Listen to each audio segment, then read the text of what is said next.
Hello everyone, আসসালামু আলাইকুম। কেমন আছেন সবাই? আশা করি ভালো আছেন। তো দেখুন, আমি এখানে কোয়েল পাখির চিকেন ফ্রাই বানাবো। প্রথমে আমি কোয়েল পাখির লেগ পিসটা আমি হলুদ মরিচ দিয়ে মাখিয়েছিলাম, এখন ময়দার মধ্যে দিচ্ছি। এই ময়দার মধ্যে কতক্ষণ মাখাতে হবে? এখন আমি পানি দিয়ে ভিজিয়ে নেব। এটা পানি দিয়ে ভিজানোর পর এখন আমি আবার ময়দার মধ্যে মাখাচ্ছি, কিছুক্ষণ মাখাবো। তো দেখতে থাকুন।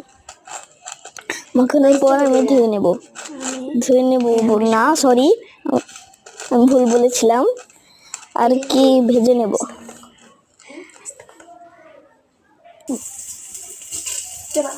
এখন আমি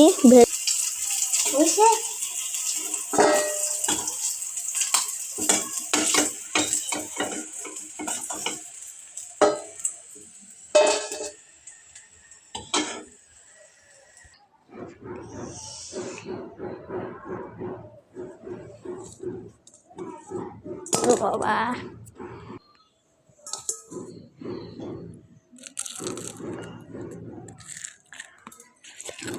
মজা হয়েছে।